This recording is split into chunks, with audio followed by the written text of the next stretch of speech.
नमस्कार दोस्तों।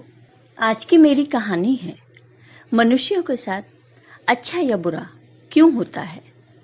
एक बार मृत्यु के देवता ने अपने एक दूत को पृथ्वी पर भेजा। वहां एक स्त्री मर गई थी, उसकी आत्मा को लाना था। आदेश पाकर देवदूत आए, लेकिन वहां जाकर वह बेहद चिंता में पड़ गया, क्योंकि उस औरत के पास 3 छोटी-छोटी बच्चियां, वो भी जुड़वां, बैठी हुई रो रही थीं। वहां लेटी थी और वो रो रही थीं। एक तो रोते-रोते सो गई, उसके आंसू उसकी आंखों के पास सूख गए। 3 छोटी जुड़वां बच्चियां बेसुध और स्त्री मर गई है। कोई देखने वाला नहीं है। पति पहले ही मर चुका था। परिवार में और कोई भी नहीं है। इन 3 छोटी बच्चियों का क्या होगा? उस देवदूत को जब ये ख्याल आया तो वह बेहद दुखी मन से खाली हाथ वापस लौट गया और बिना उस स्त्री की आत्मा को लिए ही अपने धाम पहुंच गया। उसने जाकर अपने प्रधान देवता से कहा कि मैं नहीं ला सका उस स्त्री की आत्मा को, मुझे क्षमा करें, लेकिन आपको वर्तमान स्थिति का पता ही नहीं है। 3 जुड़वा मासूम बच्चियां हैं, छोटी छोटी, दूध पीती। एक अभी भी मृत माँ का दूध से लगी हुई थी। एक रोते रोते सो गई है, दूसरी अभी चीख पुकार रही है, हृदय मेरा नहीं ला सका। क्या यह नहीं हो सकता कि इस स्त्री को कुछ दिन और जीवन दान दे दिए जाए? कम से कम ये बेसहारा लड़कियां थोड़ी बड़ी हो जाएं, क्योंकि इस दुनिया में अब उन्हें कोई देखने वाला नहीं है। मृत्यु के देवता ने उसकी बातों को ध्यान से सुनकर गुस्से में कहा, अच्छा, तो तू बड़ा समझदार हो गया है, उस व्यक्ति से भी ज्यादा जिसकी मर्जी से मौत होती है, जिसकी मर्जी से जीवन होता है, जो पूरी दुनिया का मालिक है। तो तूने अपने जीवन में आज पहला पाप कर दिया है और इसकी तुझे सजा मिलेगी। और सजा यह है कि तुझे पृथ्वी पर वापस चले जाना पड़ेगा, और जब तक तू 3 बार अपनी मूर्खता पर न हंस ले तब तक वापस यहाँ नहीं आ सकेगा। वह देवदूत राजी हो गया दंड भोगने के लिए, लेकिन फिर भी उसे लगा कि सही तो मैं ही हूँ, और तब अपनी मूर्खता पर हंसने का मौका कैसे आएगा। उसे लगा कि ये शायद असंभव है। उस देवदूत को वापस पृथ्वी पर फेंक दिया गया। वहीं पास में ही जहाँ देवदूत बेसुध पड़ा हुआ था, एक मोची सर्दियों के दिन करीब आने के कारण कुछ रुपए लेकर अपने बच्चों के लिए गर्म कपड़े और कंबल खरीदने शहर जा रहा था। उसने राह के किनारे एक नंगे आदमी को ही पड़े हुए ठंड में ठिठुरते देखा।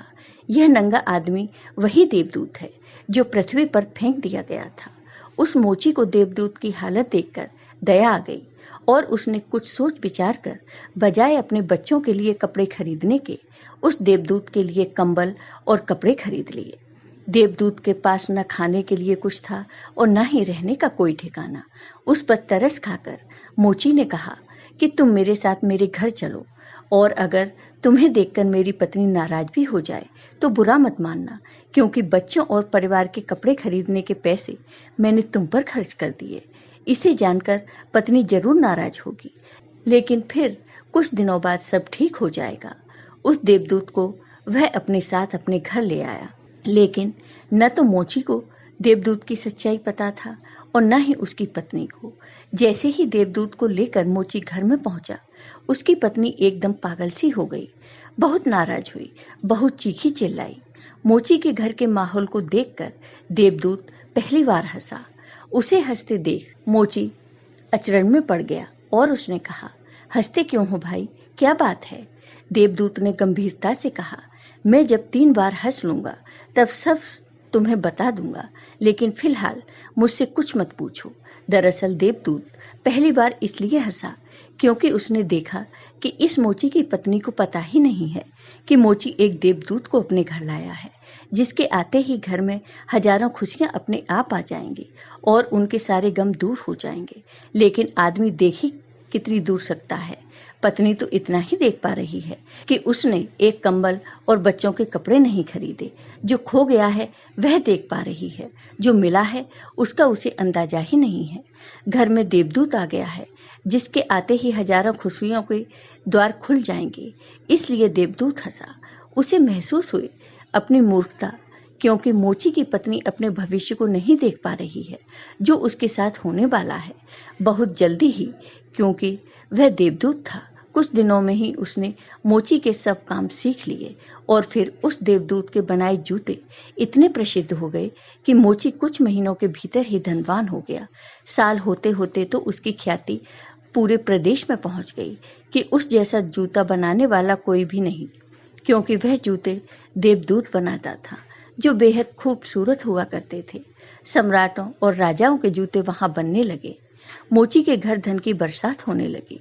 एक दिन प्रदेश के सम्राट का एक आदमी मोची के घर आया और उसने उसे एक बेशकीमती चमड़े के टुकड़े को देते हुए कहा, यह चमड़ा बहुत कीमती है, आसानी से कहीं नहीं मिलता। सम्राट के लिए अच्छे जूते बना दो, लेकिन कोई भूल चूक नहीं करना। जूते ठीक बिल्कुल बेहतरीन बनने हैं और ध्यान रखना जूते बनाने हैं, चप्पल नहीं, क्योंकि उस दौर में रूस में जब कोई आदमी मर जाता है तब उसे चप्पल पहनाकर मरघट तक ले जाते हैं। मोची ने भी सम्राट के आदमी की पूरी बात को समझकर देवदूत से कहा कि चप्पल मत बना देना, जूते बनाने हैं, स्पष्ट आज्ञा है और चमड़ा इतना ही है। अगर गड़बड़ हो गई तो हम मुसीबत में फंसेंगे। सम्राट जिंदा नहीं छोड़ेगा।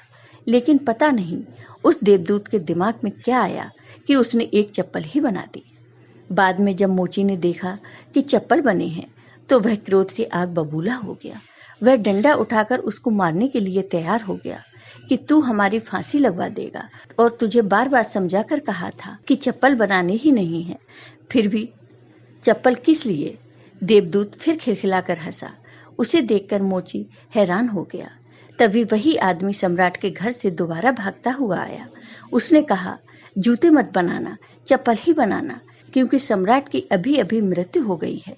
भविष्य अज्ञात है, सिवाय ऊपर वाले के और किसी को ज्ञात नहीं, और नश्वर आदमी तो अतीत के आधार पर निर्णय लेता है। सम्राट जिंदा था तो जूते चाहिए थे, मर गया तो चप्पल चाहिए। उसके बाद तब वह मोची उस देवदूत के पैर पकड़कर माफी मांगने लगा कि मुझे माफ कर दे, मैंने तुझे मारा। देवदूत ने कहा, कोई बात नहीं, मैं अपना दंड भोग रहा हूँ, इसमें तुम्हारी कोई गलती नहीं। लेकिन वह देवदूत आज दोबारा हंसा था। मोची ने फिर पूछा उसकी हंसी का कारण।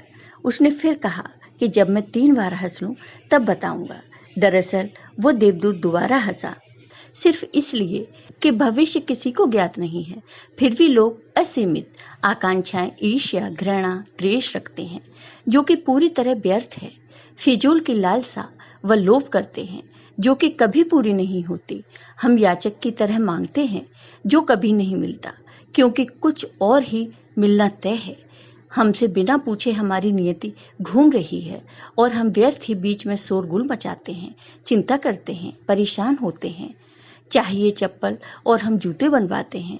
मरने का जब वक्त करीब आ रहा है तब जिंदगी का हम हंगामेदार आयोजन करते हैं।